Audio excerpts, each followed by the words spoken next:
A number of you have been working diligently behind the scenes in subcommittees. I believe that most of you, if not all of you, were sent a preliminary report, which we will be discussing today, but I'm excited about the good work and the synergy. I was just in front of a legislative committee just a few minutes ago and brought up this subject with them, telling them that this committee was meeting and that we were going to have a number of recommendations, and they were very interested, and I look forward to talking with leaders across this state regarding our recommendations as we go forward. You have in front of you the ethics statement, and we will, as we always do, task force members must serve and act in the interest of the public. If you or any family member stands to benefit financially by any of our actions today, you must disclose that benefit. You also must disclose any other benefits that you or your family may receive through the actions by this task force. Anybody today have any questions or believe that they need to make any type of disclosure to the task force?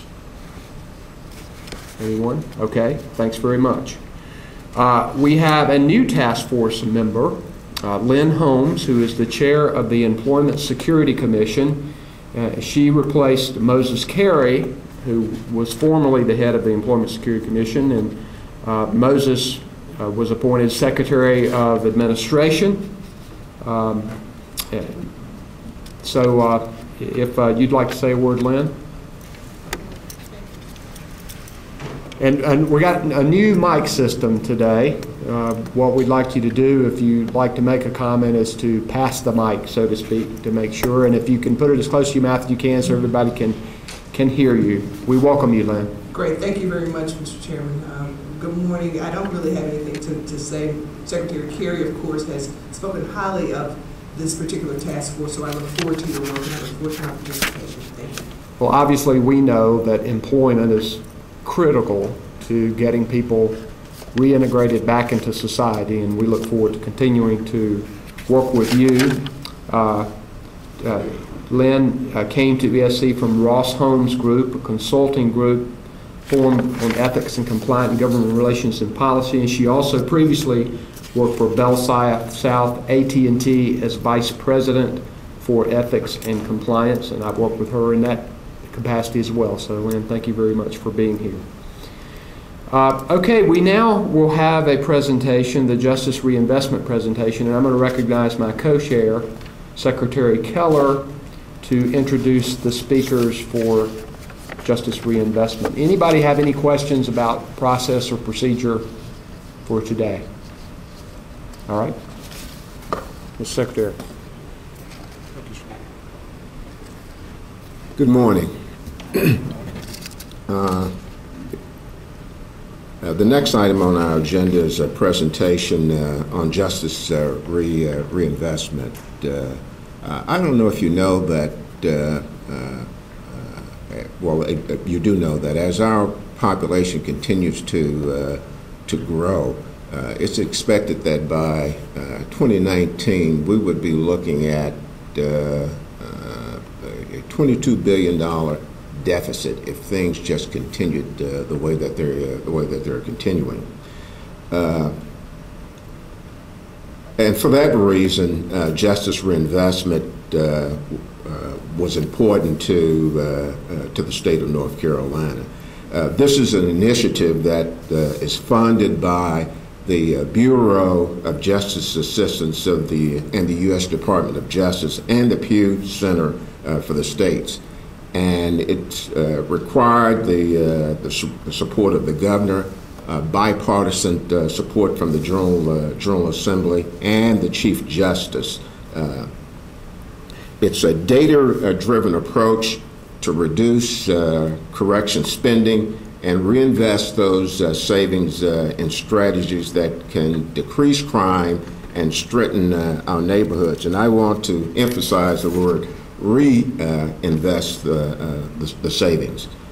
For several months now, the staff from the Council for State Governments has been meeting with criminal justice stakeholders across this state.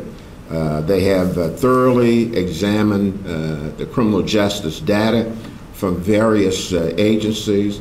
One of the reasons that North Carolina was selected for this initiative was the vast amount of good data that we have. And we want to thank your North Carolina Sentencing Commission, the AOC, and we want to thank the Office of Research and Planning for putting us in that status. In a data-driven process, good data from various parts of the system is necessary to tell the story. And while we have a good criminal justice system in North Carolina, there obviously is still room for improvement. Today's presentation will cover in some detail the justice reinvestment process, including the data that has been analyzed, the engagement of stakeholders, and the timeline for developing a policy to increase public safety while again averting additional spending. So it's my pleasure to introduce Mr. Andy Barbie, the Senior Research Associate with the Council of State Government Justice Center. Mr. Barbie uses his extensive background with the court and legislative process to support justice reinvestment projects in different states. Most recently, he was the senior researcher in the Texas Office of Court Administrations, where he worked on caseload studies on the Texas courts. This study was used by Texas to determine the needs for new courts. He also worked on the Texas Financial Obligation Report produced by that office in collaboration with the Council of State Government. Mr. Barbie also was a manager of the System Forecasting Division of the Texas Health and Human Service Commission, where he was responsible for forecasts of adult and child protective services populations, caseload workers, caseloads. His previous experience also included being a senior research for the Texas Criminal Justice Policy Council, where he was responsible for developing the official adult correction population projections for Texas, and he was responsible for conducting impact analysis legislation also, using the agency's stimulation model. Mr. Barbie has an MA in criminal justice from Sam Houston State University. Would you please join me in welcoming Mr. Andy Barbie.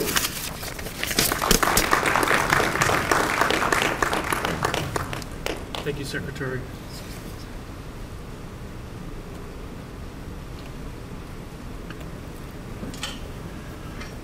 Thank you, Secretary Keller, Attorney General Cooper, everybody. Thank you very much for taking time out of your day. I know you're not here just to see us, but we do appreciate having an opportunity to share some of the information that we've been learning.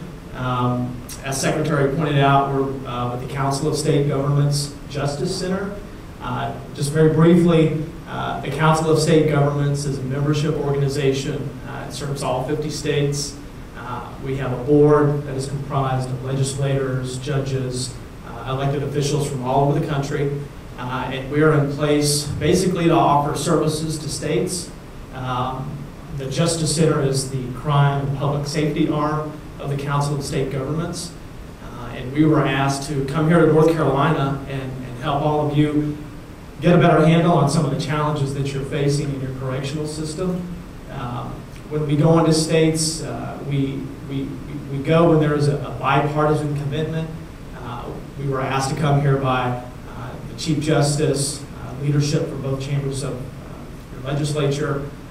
So we are not anything other than a bipartisan, data-driven process. And so what we hope to share with you today will be some pieces of information and some insights that everybody can latch onto.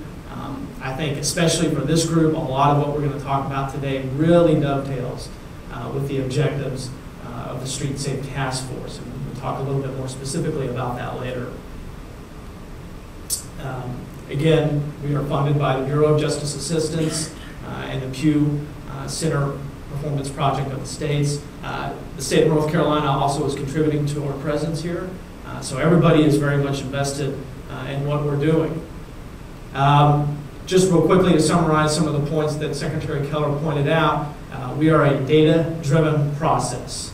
We do not show up in any state with any preconceived notions of trying to close prisons or build prisons or shut down systems.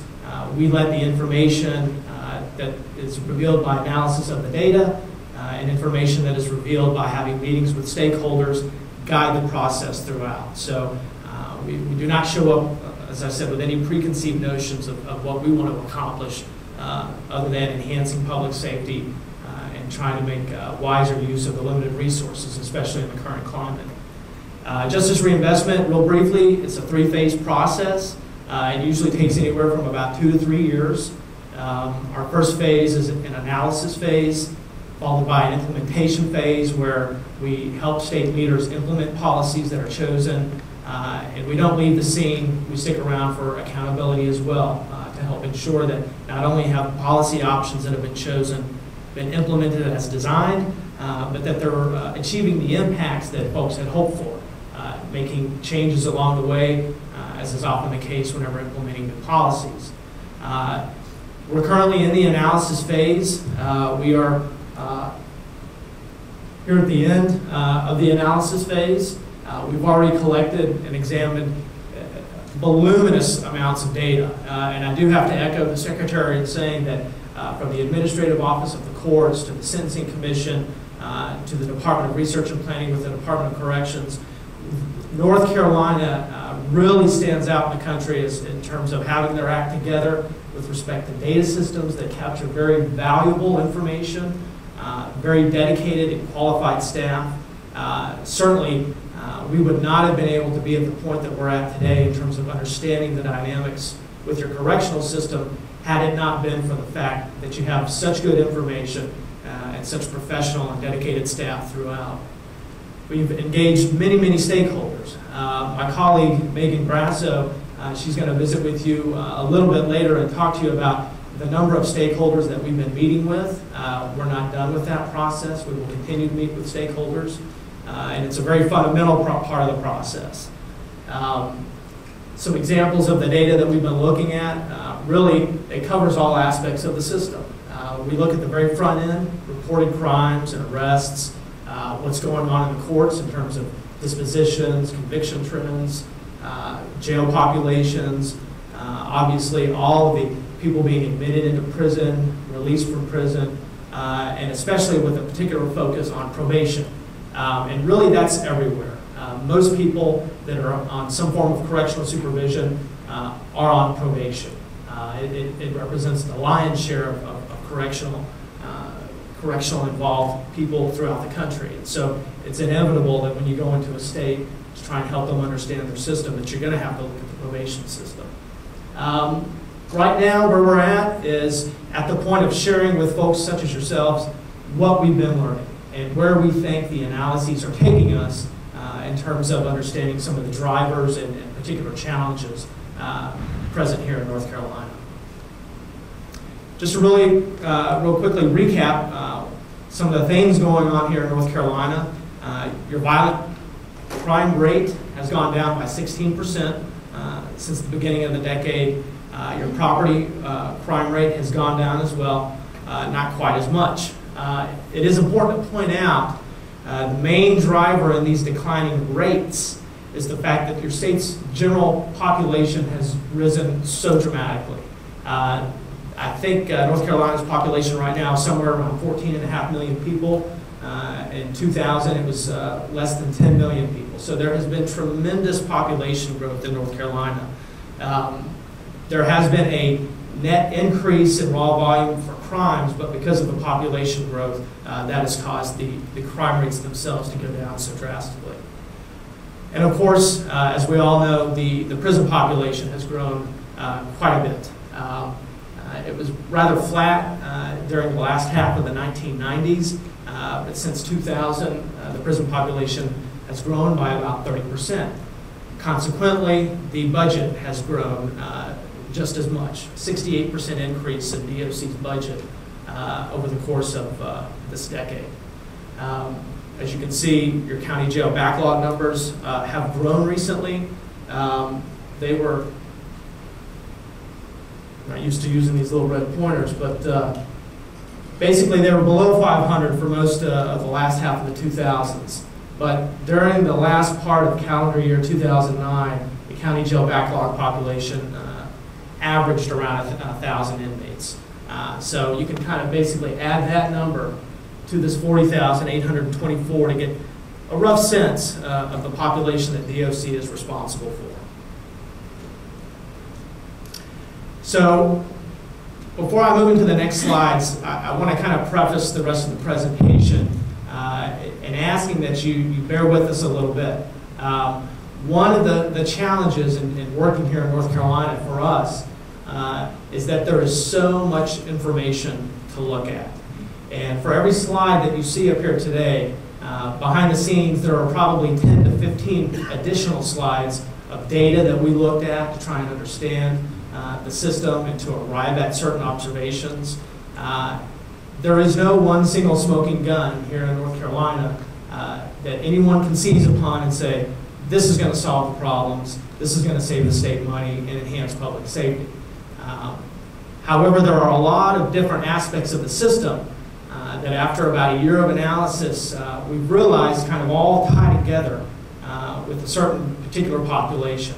And so as we step through this presentation, we're going to constantly be referring to a certain theme that addresses the lower level felony offenders that present basically, frankly, a challenge in terms of how to handle them most effectively while maintaining public safety and making the wisest use of the scarce resources. Very busy chart, and we rarely, if ever, have anything that's this busy in any kind of presentation that we put together. But it's symbolic of some of the challenges that we've had in trying to wrap our arms around everything that's been brought to bear in terms of the data analysis and the information provided by some of the stakeholder meetings. The central theme, and I don't know if y'all can even see this red dot, kind of the central theme that we're going to be talking about are the G, H, and I felony level offenders. At the risk of insulting you all, just to recap, the sentencing grid here has a series of offense classes for felony and misdemeanor offenders.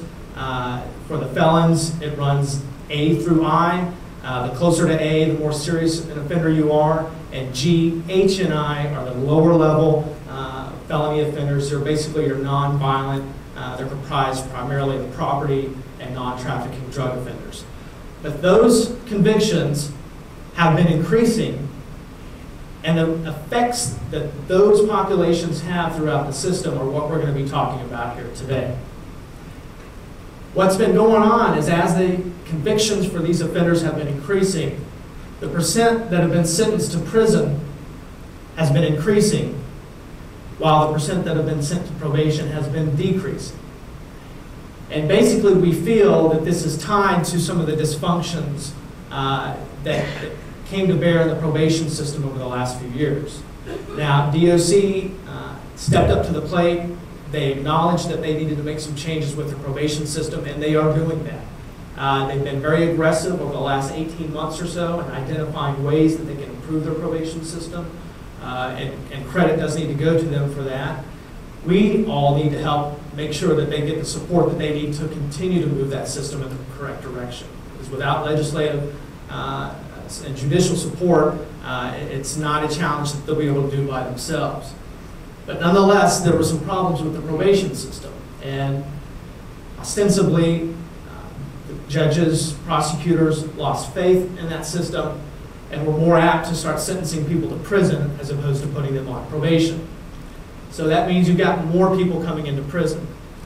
Now, for those that were on probation, we can identify that those who are being revoked from probation is increasing. Another fueling factor for the admissions into prison. For this particular group, after they've served their time in prison, there is no supervision upon release. And that's where this group really dovetails with the work that this committee is trying to address. Their sentences average around 14 months, and so they'll spend that year and 2 months in prison and go out to the streets without any kind of supervision whatsoever. Obviously, from a reentry perspective, that presents a unique challenge, but it also presents some public safety concerns that we think is not an ideal situation. Just real quickly, as we go through, we'll point out some aspects of the system that you might say are obstacles to some of the changes that are trying to be made. For example, the structured sentencing guidelines in terms of how they handle probation alternatives don't really support, as well as they could, some of the changes that the department is trying to make with probation. As I mentioned, the Department of Corrections is, as of September 1st, full on board with making the changes and moving the probation system in the direction that it needs to go. We also want to point out some issues with respect to the earned time policy that DOC uses. But so as these people go through the system, are released to no supervision, not surprisingly, the recidivism rates are higher than folks who do have supervision. And so they cycle, and they cycle, and they come back through the system. At some point, the prosecutors are really left with no alternative but to use the habitual offender sentencing option. When you see somebody for the 4th and 5th time committing a breaking and entering violation, the use of the habitual offender sentencing alternative is really a rational response to the dysfunctions within the system. And so as we'll show you later, the use of the Class C habitual offender sentencing options have been increasing over time.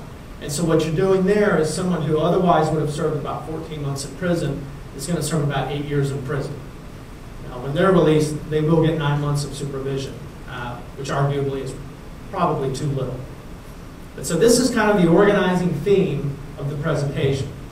And as we move through it, we're going to look at one section at a time. I would invite any of you to offer up any questions or observations that you might have. However, I would ask that you wait until we get to the end of a section. So I will let you know when we kind of reach the end of a section to open up the opportunity for any questions or observations that you may have. So as we pointed out, these lower level felony offender convictions are increasing, and the numbers that are going to prison as opposed to probation are also increasing. From 2000 to 2009, you saw convictions increasing for everybody, but the Class A through F, it represents a smaller portion of the whole, whereas the Class G, H, and I, they account for about 80% of all convictions, and they increased 13% from fiscal year 2000. The percent that are going to prison, as we just stated, is increasing. It was 26% in fiscal year 2000. It's up to 31% in fiscal year 2009. You might think to yourself, well, a 5 percentage point increase is not all that much. But when you compound that with the fact that the convictions base is rising, you're looking at about 2,200 additional admissions to prison each year as a result of those changing patterns in whether or not people are being sentenced to prison versus probation. Now, for those who are going to probation, the history of the probation system has been, until recently, that it was not a system that was a risk-based system. And basically what that means is it wasn't a system that allocated its supervision resources according to who presented the greatest risk of continuing in a criminogenic lifestyle. Essentially, all people on probation were supervised more or less in a similar way. And so you were giving someone who had a fairly low risk of recidivating and continuing in a criminogenic lifestyle the same amount of supervision resources as somebody who posed a much greater risk. And as we'll talk later, that's not the best use of the precious resources. Real quickly, you can see some of the problems in the probation system by virtue of the fact that probation revocations account for more than half of everybody walking into the prison doors. Now, this is a particularly interesting point as it relates to the objectives of structured sentencing. In 1994, when North Carolina introduced structured sentencing, there were a number of goals at hand. One of them in particular was to try and reserve the very expensive prison beds for the most violent offenders, and for the nonviolent offenders who could be supervised in the community, do so effectively and try and keep them out of the prison. It does a very good job of ensuring that violent offenders are going to go to prison and that they're going to be there for a good long while. However, by virtue of the revocations in the probation system, the very offenders that it had been hoped would be kept out of the very expensive prison beds are finding their way into the prison anyway, because they are failing while on probation. So that's something to keep in mind with respect to how the guidelines are oriented and situated, and the fact that even though they were designed to keep the nonviolent offenders out of prisons and on probation, they're coming into the prison system anyway. 76% of those coming in by way of revocation are coming in for non-criminal revocations. Following along those lines, those who are being revoked, you can see by risk level that those who are highest risk are revoked at the greatest rates, and those who are at a minimum risk are revoked at the lowest rates. And that's what we would expect to see. However, in recent years, those who are at the minimum risk levels are being revoked at greater and greater rates. This is symptomatic of a system that's in crisis. The overwhelming number of these minimum risk people who are being revoked from probation are being revoked for non-criminal violations. And the fact that they're being revoked at greater and greater rates is indicative of a system that doesn't know how to handle them. And so these are some of the drivers behind the prison admissions with respect to the probation revocations. Now, talking about the allocation of resources, you can see that the minimum, low, moderate, and high risk levels have different levels at which they recidivate. And this is based upon a validated risk assessment instrument that DOC has had for a number of years. It's ironic, they've had the instrument, it's called the Offender Traits Inventory, since I think the late 1990s. And it's a validated instrument. They would use it to assess the risk of the offenders, but they wouldn't actually then use that information to guide their supervision policies and practices. Those who are at a minimum risk have about a 9% rearrest rate within 1 year. Those who are at a high risk have a 31% rearrest rate within 1 year. So they're 3 times more likely to be rearrested within 1 year of being placed on probation than those who are minimum risk. And so it makes sense that you would try to focus your limited resources on that high-risk group. However, that was not the case up until recently with the Department of Corrections. Furthermore, that's compounded by the fact that there is an overall shortage of program capacity to deal with the substance and mental health needs of these populations. And those limited capacities, just like with the supervision resources, should be targeted to those who pose the highest risk. And again, I must say that the Department of Corrections realizes this.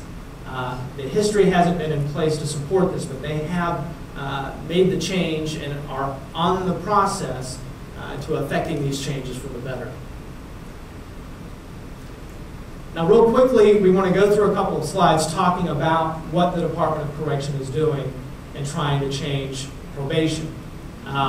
It can't be stressed enough, though, that what they're trying to do is a very difficult thing to do.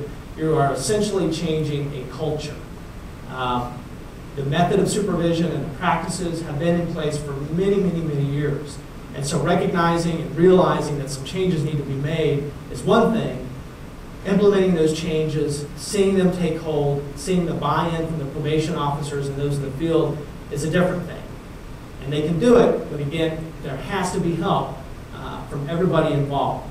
It's not something that can be done all completely on the shoulders of the Department of Correction. But basically, in the previous system, It was a system where quite often field officers were supervising paper. They did what judges told them to do. They were primarily focused on making sure that the people they were supervising were following the conditions of probation. They would file violation reports for not complying, spend anywhere from hours to days in the courts waiting for a violation hearing. And a lot of this was geared towards how did I do on my evaluation. That has been the culture up until recently. And what they're trying to go to is a system that, instead of supervising paper, is one that engages people.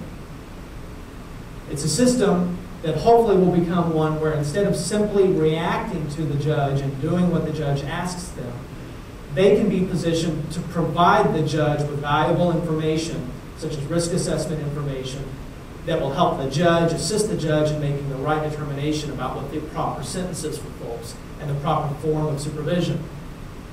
Rather than focusing simply on whether or not someone's following their conditions, they're trying to become a system that balances compliance supervision with actually trying to change offenders' behavior. Because if you don't change their behavior, they're going to continue in their criminogenic lifestyle, be revoked from probation, and end up in the prison system. They have to be a little bit more selective in how they file violations and pursue revocations. A quick example, if you have two different probationers, one is someone with substance abuse problems and he had a non-trafficking drug offense. The other probationer is somebody who was a sex offender. The drug offender who's in drug treatment and maybe fails his first two urinalysis tests should be responded to in a much different way than the sex offender who was caught violating a school zone order. They're both violations of their conditions of supervision, but the danger that those violations present to the community are apples and oranges. For the drug offender, it's expected with this population that when they're in treatment, there are going to be times of relapse.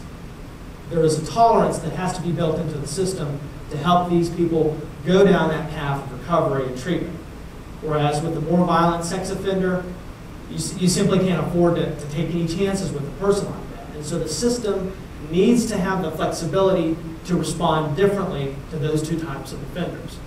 And so that's what we talk about when we talk about making the kind of decisions that aren't simply following procedures that have everybody being treated the same. And again, it's a culture change that is required to see this through. Some of the changes that they are undertaking, we have identified a few challenges with them. And we're not yet at a point to offer up what we think would be a fundamental change in what their designed approach is, but we do think some discussion is merited to see if perhaps we can't think outside the box a little bit. Before, the assessment was done by the probation officer, and it was done basically within the first 60 to 90 days of the person coming under probation. And it only involved a risk assessment. Now they're moving to a more robust form of assessment that not only looks at the offender's risk, but also evaluates their criminogenic needs. And so with risk, you're looking at basically the likelihood that they're going to continue to commit crimes. What needs evaluations are about is identifying social factors that might either strengthen or weaken their ability to be successful in the community, such as pro-social factors. Are they employed? What kinds of friends do they hang around with?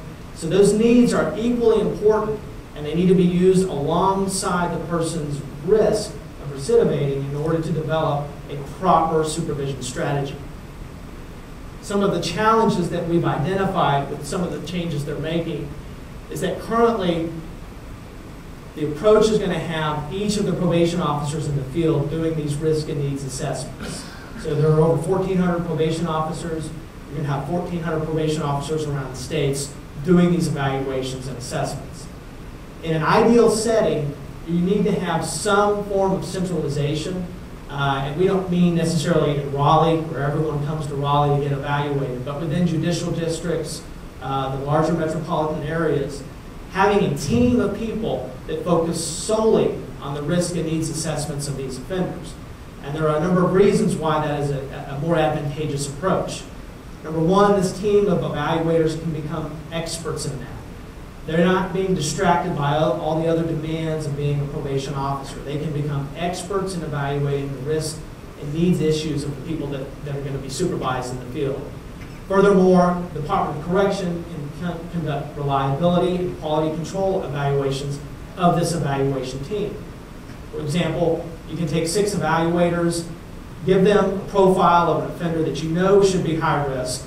You have them score that profile, and you identify if somebody is not scoring him as high risk. And so having a more centralized approach gives you a lot more control in terms of the quality of the assessments and the reliability of those conducting the assessments. The supervision levels. Before, people were supervised essentially by punishment type. The sentencing grid, when someone is put on probation currently, that's either community probation or intermediate probation. And the distinction between the two essentially is that intermediate probation has an additional form of supervision or some kind of sanction. For example, it might be electronic monitoring, it might be reporting to a day reporting center through the Criminal Justice Partnership Program. It's something in addition to the traditional probation supervision. What they're in the process of working towards is a system that has 5 levels of supervision. And these 5 levels of supervision will be driven by the evaluation of the offender's risks and needs. So essentially, you're going to have some folks who have very low risk of recidivating and very low criminogenic needs. Some folks will have a very high risk of recidivating and very high levels of criminogenic needs. And so in between there are going to be gradations driven by those evaluations. And so they're working towards 5 different supervision levels. Some of the challenges with this, and this goes back to the very first busy map screen that I talked about, is that the guidelines spell out community and intermediate punishment for folks who are on probation. And when you say intermediate probation, there's a series of things that means. Well, it's quite possible that someone who was given intermediate probation and therefore is supposed to have a more intensive form of supervision might actually be a low-risk, low-needs offender, and vice versa. It's possible that someone who is given a community form of punishment, because that's what's spelled out by the guideline, might in reality be a very high-risk, high-needs person. The probation field needs to have the flexibility to assign people to the different levels of supervision that are borne out by what the risk and needs evaluations reveal, rather than something that's set out by the guidelines that limits their flexibility. So we're not yet at the point of talking about how we might want to change that, but we think that it's something that needs to be evaluated with an open mind, because we feel ultimately that the decisions of how to supervise people is probably best handled by and large by the probation officers in the field who are dealing with them day in and day out and have the ability to assess the risks and needs. Case planning. Essentially before it was a paper process and it was driven wholly by the courts, and the objective of the probation officers was to adhere to what the court was telling them to do. They're in the process of establishing an automated case plan that touches on some of the things we've been talking about, primarily looking at the criminogenic needs and the risk that the person shows for recidivating. They're in the process of coming up with a reassessment protocol, and basically what that means is as people are on probation and they're moving through that process, the Department of Correction needs to reevaluate their risk and needs situation, because it's possible that somebody is falling out of line, rekindling old criminogenic friendships. And so these kinds of things need to be identified so that the supervision strategies can be made more current. Some of the challenges that we see with that are that the capacity and the quality of services that need to be attached to these supervision strategies may be lacking. And so you can identify supervision strategies for people that might require some residential treatment or some day reporting, but if the capacity is not there to deliver those things, you're really not helping yourself in terms of making the changes that you're shooting In terms of the sentencing structure, you've heard me talk about community punishment and intermediate punishment. This gives you kind of a quick overview of what can be expected for that probationer in terms of what they're going to undergo when they get one of these two types of punishments. And so again, you may have somebody who's put on community punishment, but they might be a high-risk person. So they might be somebody that needs house arrest with electronic monitoring or a drug treatment court.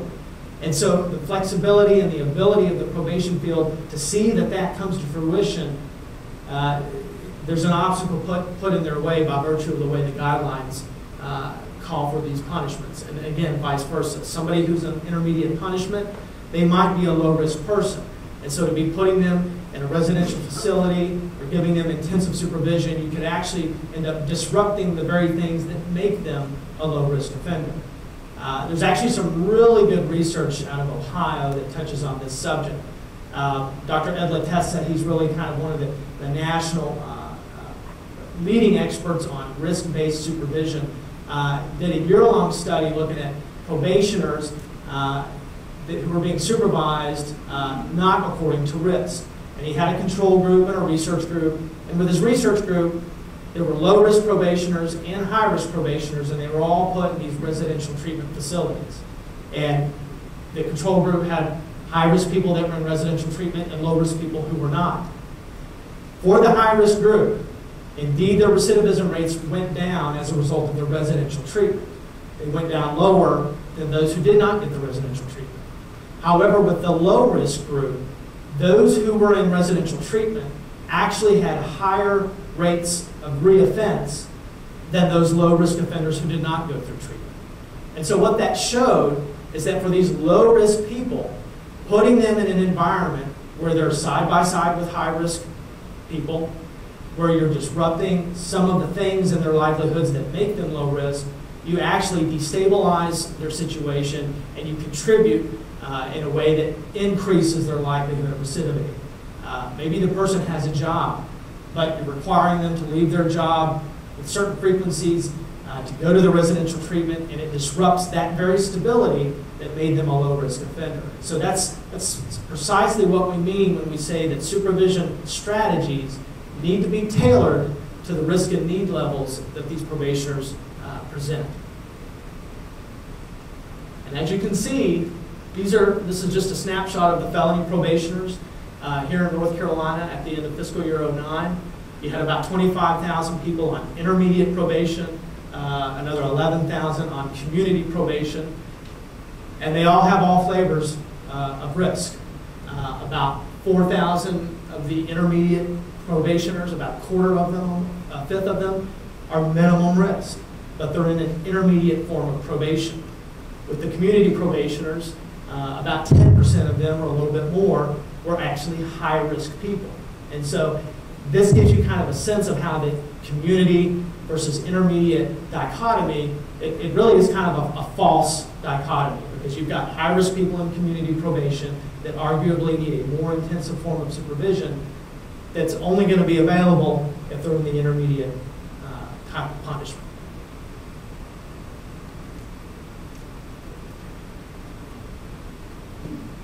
For a lot of people that are on probation, this was kind of an interesting thing for us to learn early on here in North Carolina, but it makes complete sense to us now that we've been looking at the data. We constantly heard how the lower level of the grid didn't have any teeth in it. And as a result, people who were on probation often preferred to do their time in prison rather than be on probation, which is probably very counterintuitive to all of us. But what you end up realizing is that everyone who's in these lower level felony offense classes, when they leave prison, they don't have to do any supervision. And they're relatively short prison sentence lengths at that level of the grid. So for a lot of these offenders, rather than spending 2 to 3 years on probation, having to do drug testing, have somebody requiring them to go to their offices and check in, getting employment checkups, they'd rather go spend 4 months in prison, walk out the door, and not have anybody bother them. So the elect to serve, and it's my understanding that elect to serve technically is no longer allowed, but nonetheless, if somebody wants to get revoked from probation, they can find a way to get revoked.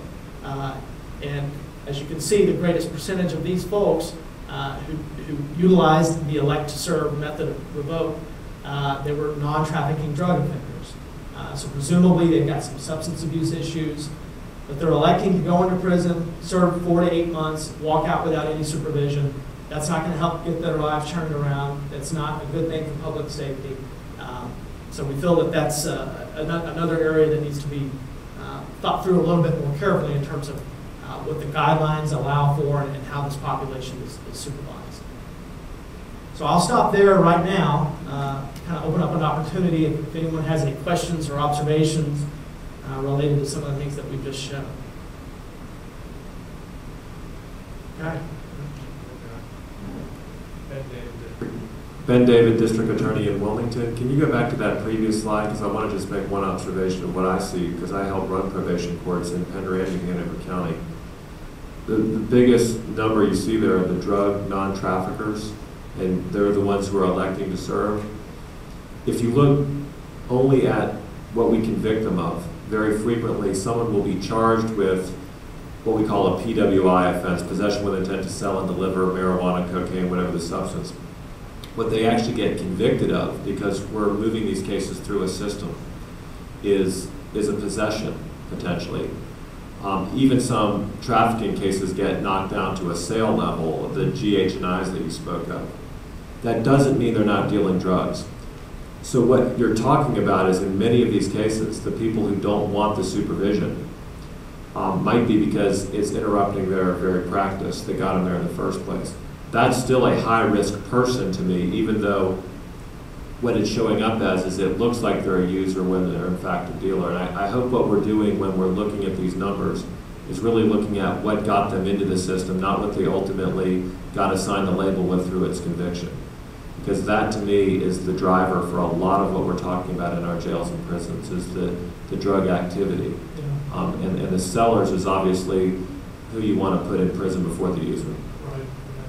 Right. We do have data from the Administrative Office of the Courts that I believe we can use to get some sense of what you're talking about. Essentially, what they're convicted of is probably not initially what brought them into the system. Another response that I would have is that, fortunately, when we talk about risk assessment, the offense that they've committed is not necessarily, I don't want to say it's not a part of that risk assessment, but a non-trafficking drug offender can very easily be someone that would show up in this label, non-trafficking drug offender, can very easily be a high-risk person. So it would be incorrect to infer that non-violent equates to low risk. In fact, what you end up finding is that your non-violent offenders often are those most prone to recidivate. I think a lot of times for some of the reasons that you point out, they got enterprises that they're trying to maintain. And very frequently, these are the cases that can be made against these offenders. The street-level dealer, for instance, might shoot or rob 3 other drug dealers. No one's going to come into court and testify. It's a stop snitching culture. The undercover drug buy that we have on tape is the case we can make against these guys. Doesn't mean they're not terrorizing their community and selling drugs on the street. Those are what the prisons are built for. My point on bringing this up is that we want to make sure that when we're looking at who's getting revoked or electing to serve in this case, as this slide shows, we're still focusing on the high-risk people that are most likely to be committing crimes on the street. Right. Well, and all the more reason to make sure that not only is the assessment process in place, and that it's a good assessment process, so that you can kind of navigate through the fact that, well, he might be quote-unquote labeled as a non-trafficking drug offender, but in reality, when you do a good assessment, you realize this person is a very high-risk individual. They've got violent tendencies, the kinds of relationships that they have in terms of their social arrangements are very prone towards criminal activity, that you can then supervise that person with a very high level of supervision. So I think it underscores the need to make sure that those limited probation resources that you have, you need to make sure that if it's someone that's on probation and that they're high risk, that you have the flexibility and ability to give them more attention, than someone who does not pose a similar risk. Very good question.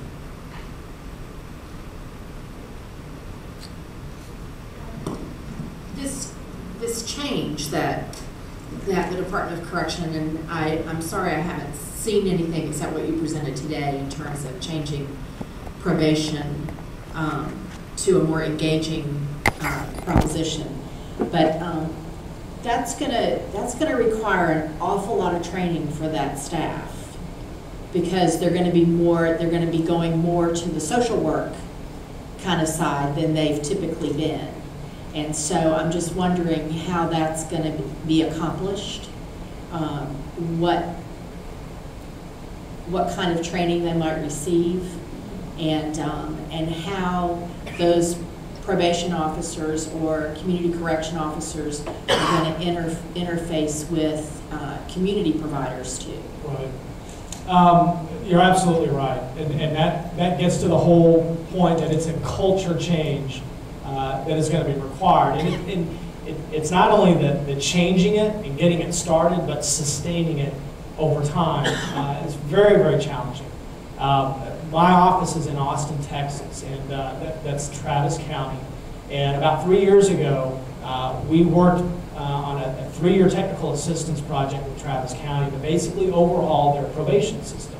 And in Texas, part of the context to understand is that probation is a locally run entity. There's some state involvement, but by and large, probation is a local deal in Texas. And so we were working with Travis County. We spent about 2 years just totally unpacking their probation system, looking at everything that we could. And it's now arguably a model in the nation for a lot of these things that are being discussed. It has been a challenge, and it was known that it would be, to sustain all of the changes that they made. They had very dedicated judges who were fully invested in the process. The district attorneys there locally, fully engaged in the process. The probation department there locally is led by a lady who she really is nationally known for some of her work in the probation area. And so they had all of these ideal elements in place to affect this change, and still over the last 3 years, they've constantly had to be on their toes to sustain all of the changes that they made. Because you've got a lot of people who've been doing that 10 or 15 years.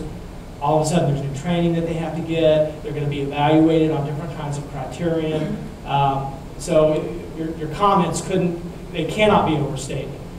It's a very challenging thing to do, which is why it's not something that DOC can do by themselves. They're going to have the assistance of the legislature, the judicial branch to help them carry it through.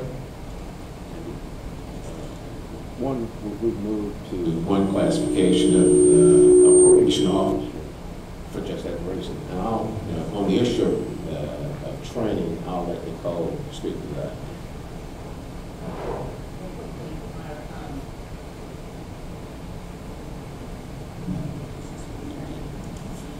Real quickly, there is a major training initiative. We have a whole implementation plan. We've started with a beginning looking at policy. We've done training around the assessment process, but motivational interviewing is a part of that process.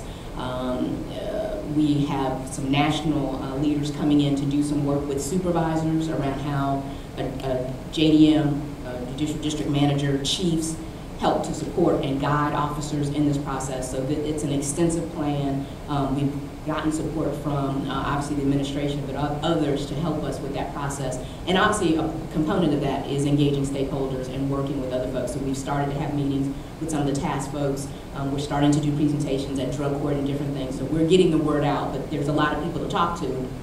And I think, as Andy said, that culture change has to be ingrained within the officers first. So that's where we're spending the bulk of our time.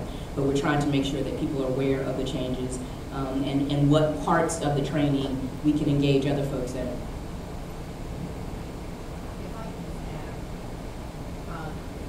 One of the things that I know the department's done for a very long time is done cognitive-based intervention with inmates and a training.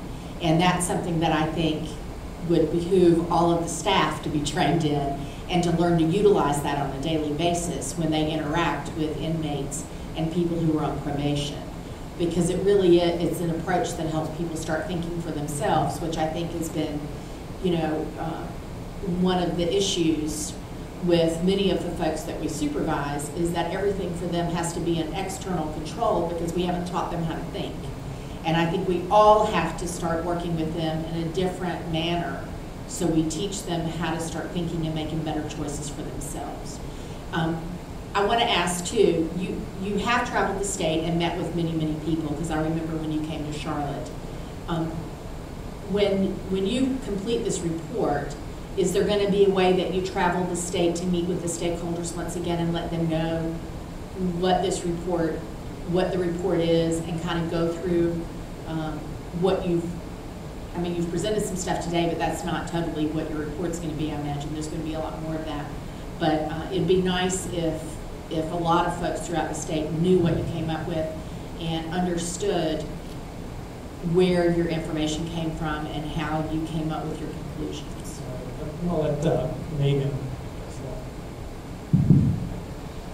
You're absolutely right. One of the things we plan on doing, we'll mention at the end of the presentation our timeline, but in January, we believe we would like to hold a conference and where we would invite legislators from the various committees who'd be interested in what we're doing, stakeholders from across the state, members of the press, and hold possibly a day-long forum where we can tell people about all of our analysis and policy recommendations. And we'll, in addition to that, part of our process is we develop a communication strategy to address the very thing that you're talking about. So that we can help educate not only folks like yourselves in the room, but get editorials in newspapers talking about some of the work that's been done. So I think it's great to have a conference, but I know that there'll be judges and people from district attorneys' offices and places that probably won't be able to take the time to come to a conference. So I'd like to be sure that they get that information in different ways, because we all learn from different methods have different methods of learning. So I'd like to be sure that they get that information in a lot of different ways. And if I could comment on that, the judges are meeting in October. The Superior Court and the District Court judges both have conferences in October. The agenda's already set, but there may be some opportunity at both of those conferences to make a short presentation to us. There is not another opportunity when we all get together until next June. But we have anxiously been waiting to hear what the changes are at DOC, because we've heard there are going to be changes, and a lot of judges have expressed frustration about some of the lack of responsiveness that we perceive from DOC and the issues as we deal with them on a daily basis in courtrooms. At the State Drug Court Conference earlier this month, there was a session for each stakeholder, and in just the judges' meeting, there was a great deal of frustration with probation on the whole as the way with respect to how they respond to drug treatment courts. So I think that we're all anxiously awaiting this, and it's going to take a long time for us to have a cultural shift so that we will have the confidence in the changes that DOC is making.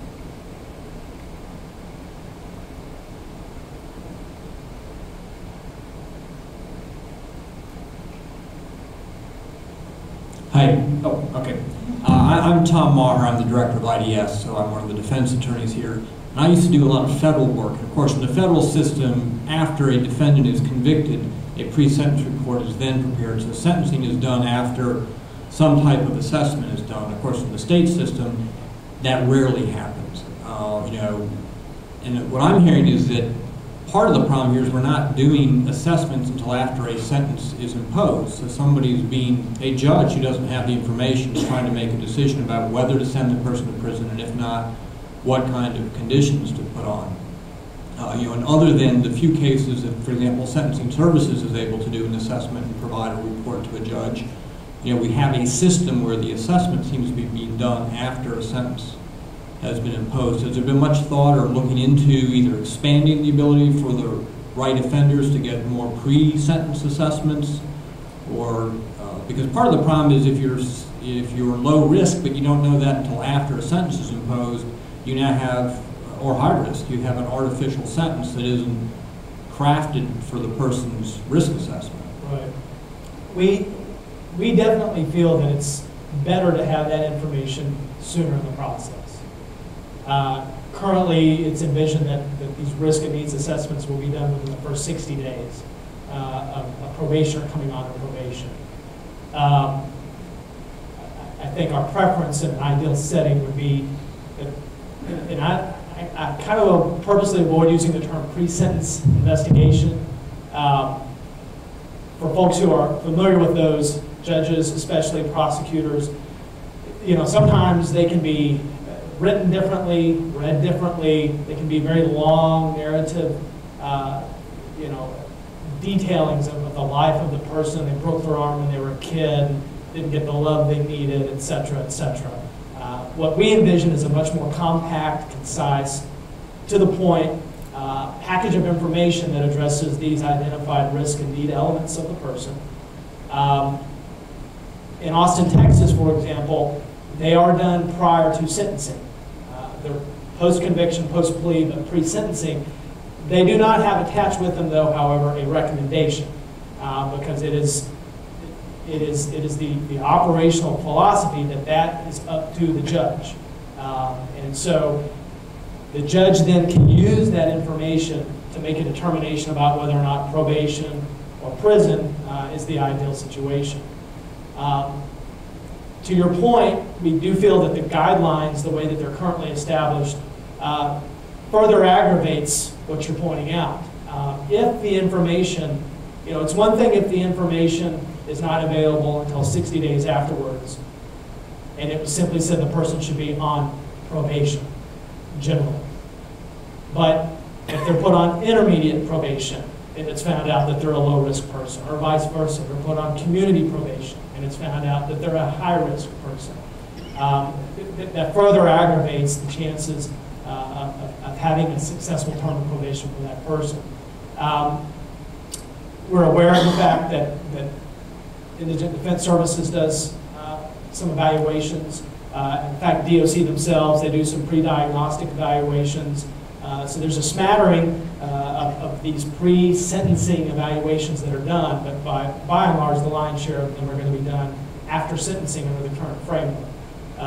We think discussions need to take place, which is why we're not there yet.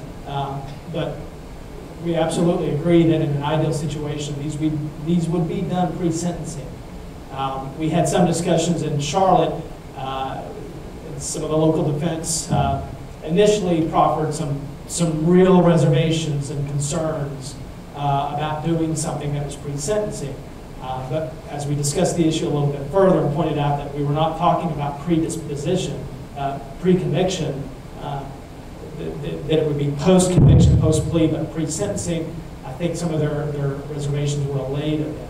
But a lot of discussion, I think, needs and should take place around this issue because, you know, there is some infrastructure in place to do it already. You know, should that be increased? Should DOC be involved in the courtroom doing these evaluations at that time? Those are discussions that do need to take place. So yes, we've thought about it. We're not yet in a place to say this is exactly how we think it should be done in terms of specifics, but generally speaking, that would be the preferred approach. And currently also, the current plan is to consider a assessment after 12 months or so. Things do change. So I'm going to move on. We've one more quick question. Can you address the issue of how the laws that are in place, like when you're sentencing services that is active, you know, the person's been assessed 10 times, but then the law does not allow the judges to use the discernment for, you know, that they just put it on DOC. I mean, it's like the law does not offer any creativity. Well, the habitual DUI law works regularly.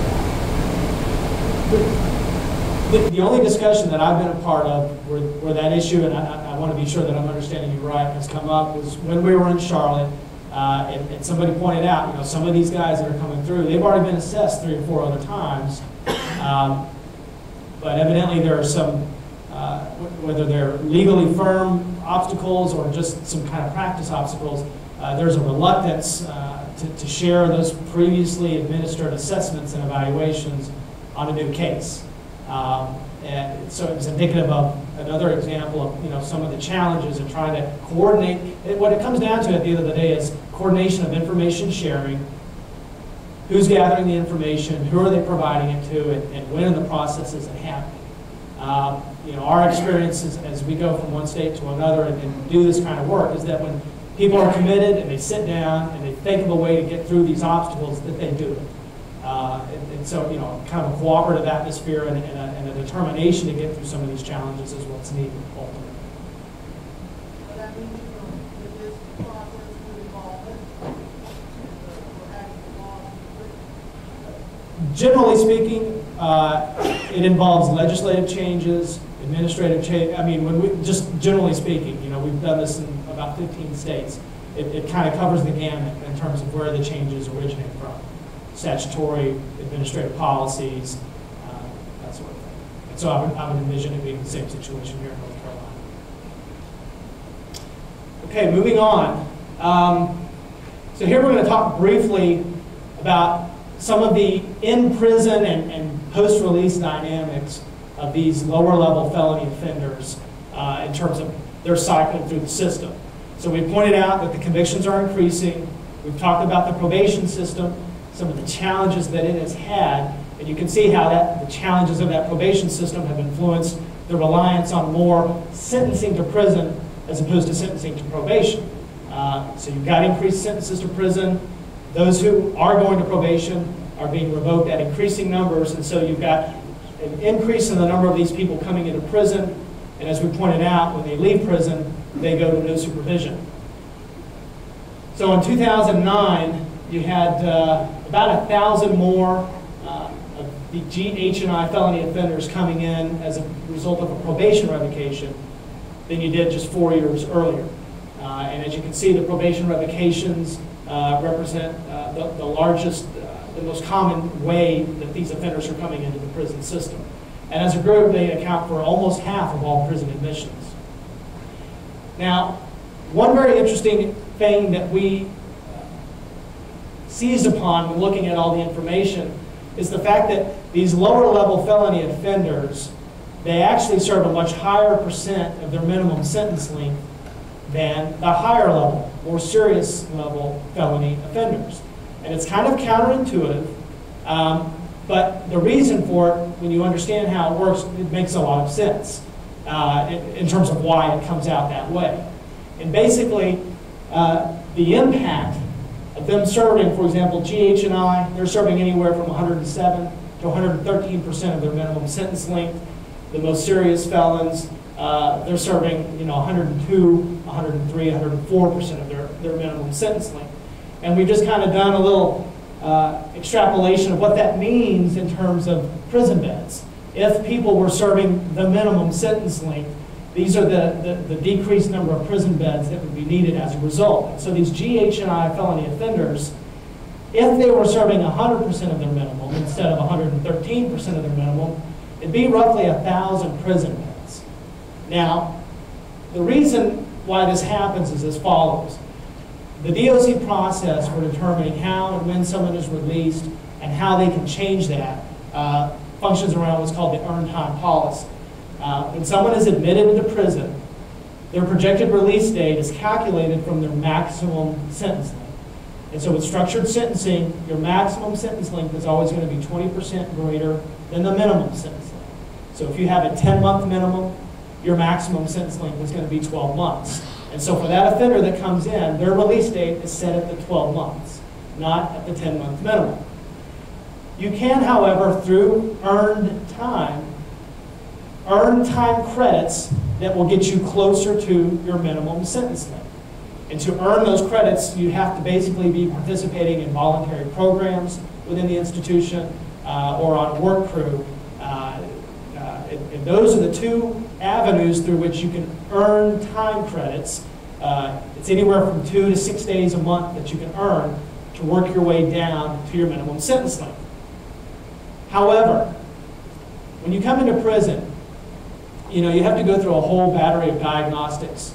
DOC, you have to do this. You have to know, okay, is this person a security threat? What kind of a housing unit do we need to put them in? And that takes a little bit of time.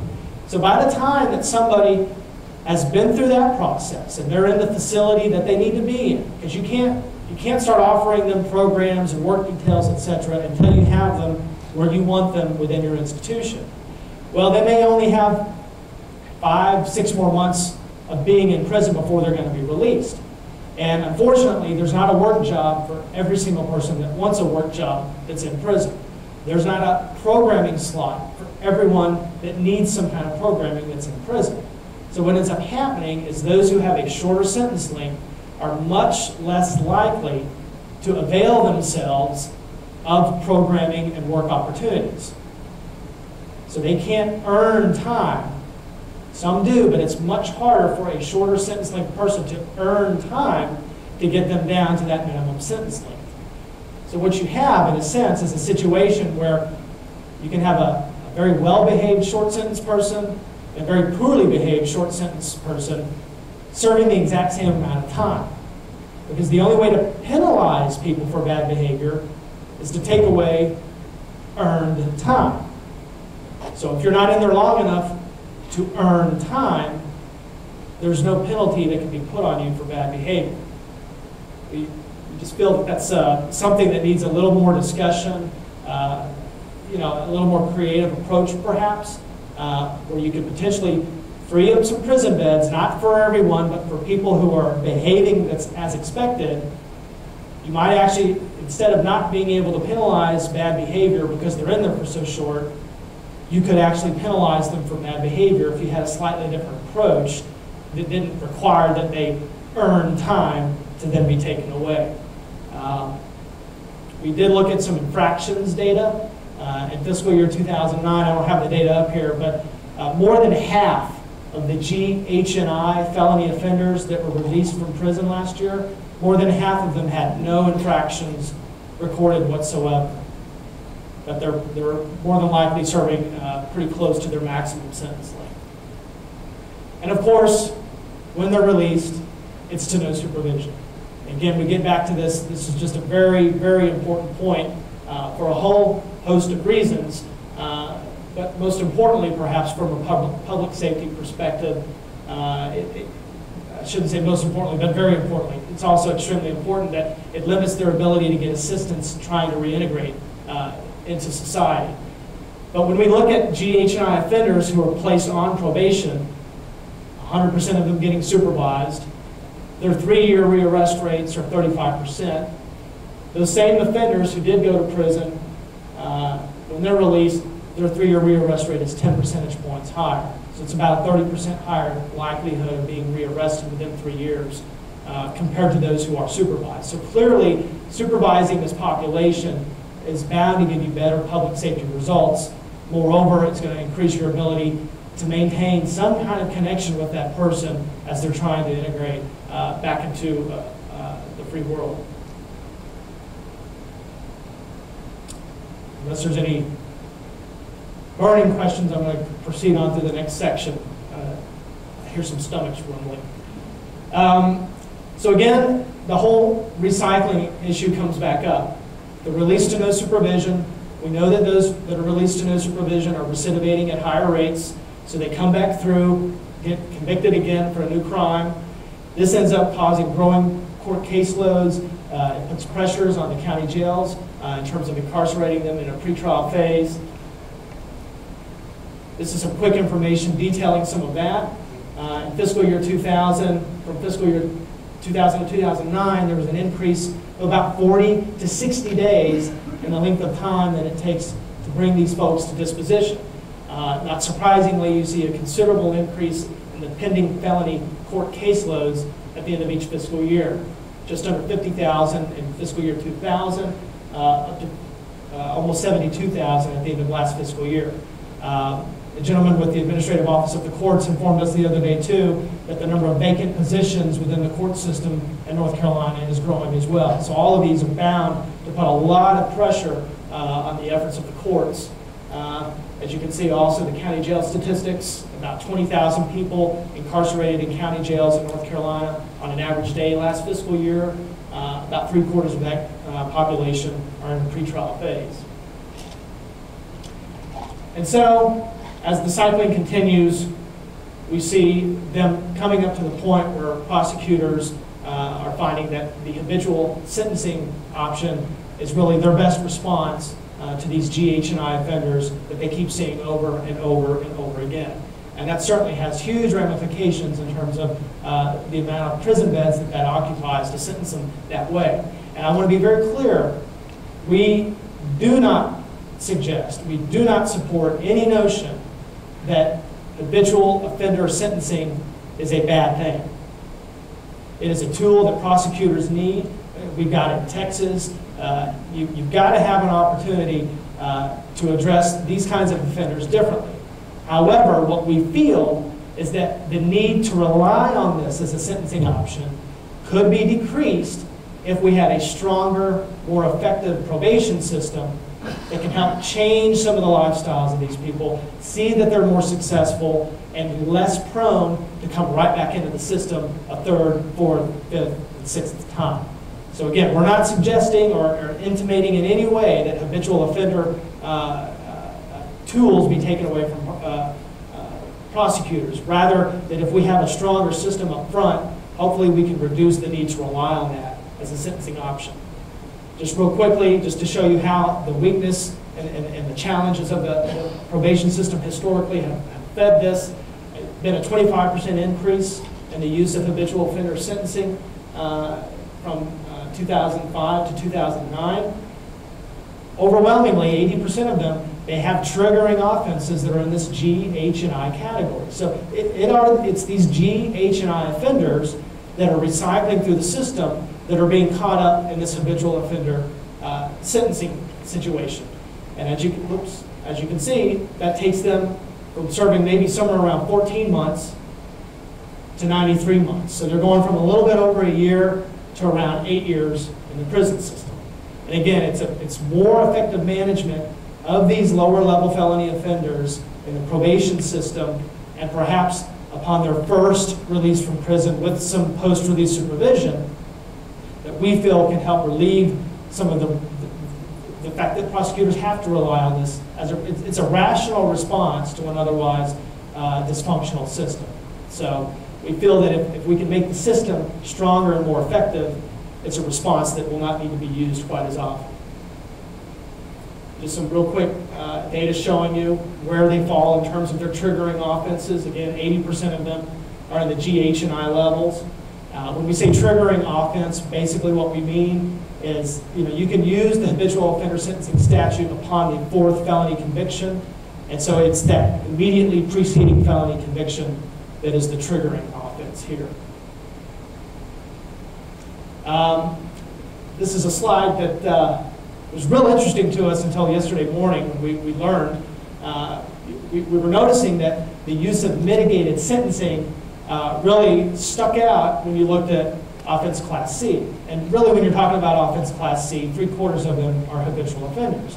So we thought, what's going on here? Are the judges deciding, is this some reaction on the part of the judiciary to the use of habitual offender sentencing?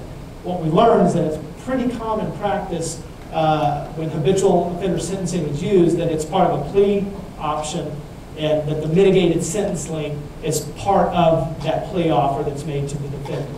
So what we thought was, what's going on here, what's really interesting? Well, we got a response that really made a lot of sense.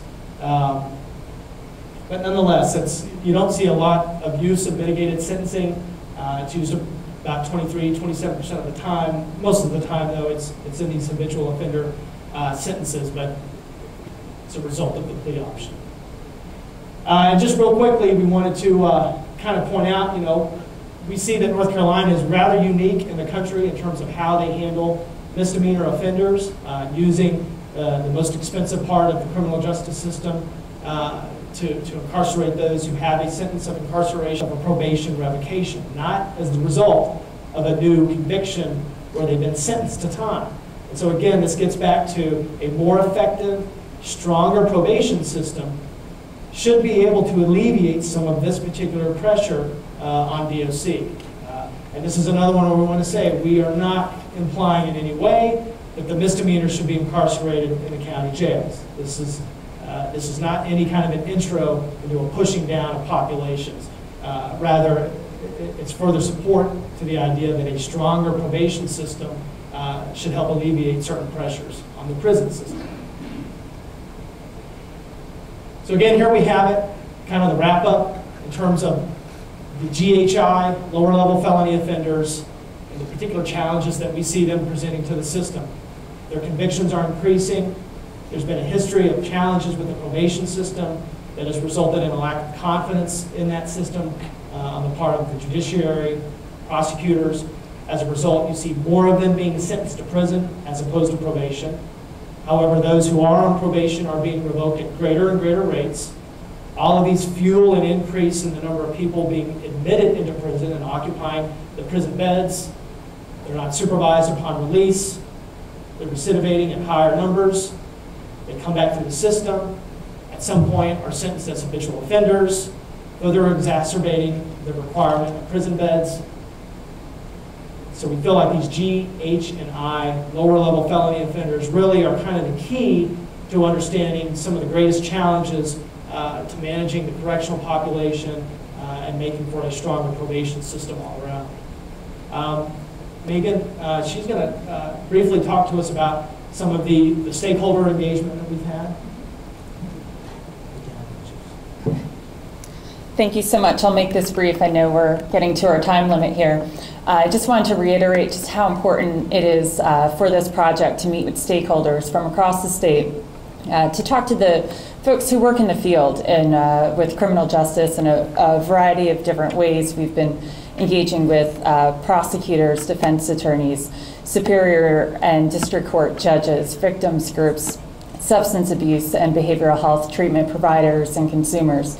And this list is by no means comprehensive, but just an example of some of the folks that we've been talking to. Some of the comments that we've received have been about probation.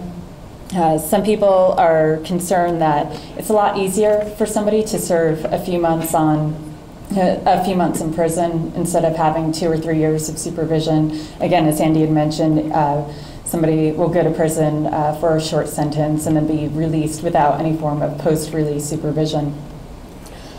Judges have indicated that they want swifter and certain sanctions, that they want to immediately respond to probation violations, that it varies by probation officer as to when somebody is brought into court for a violation.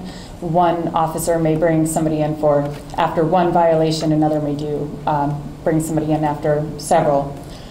Probation officers also indicate that they want to spend more of their time doing what they were hired to do, and that's supervising people in the community.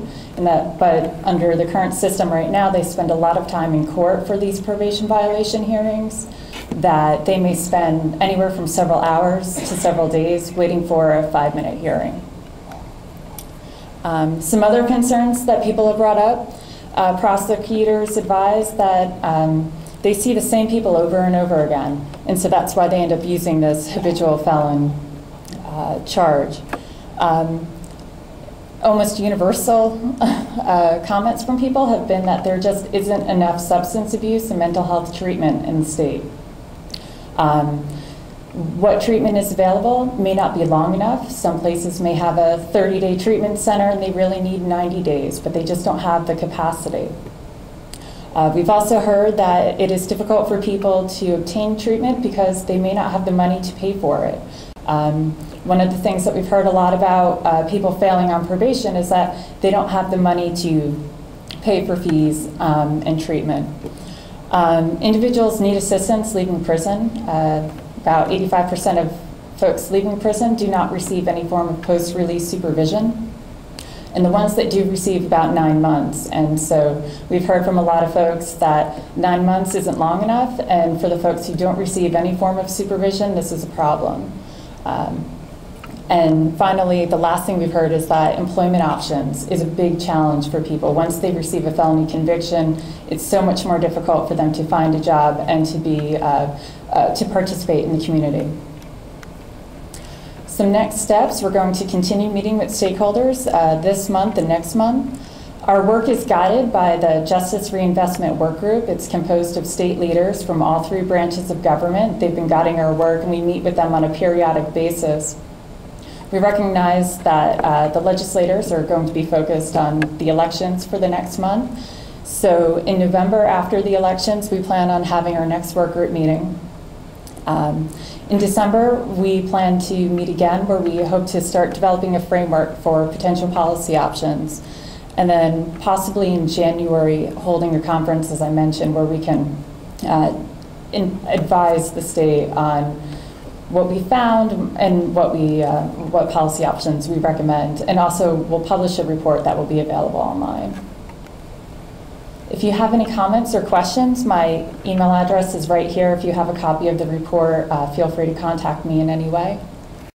I want to thank both of you for your hard work. I think clearly data-driven decisions are going to be critical, and we look forward to continuing to work with you throughout the entire criminal justice system. And thank you for your attention. And you guys will be here for a little while in case somebody individually would like to come up and ask questions.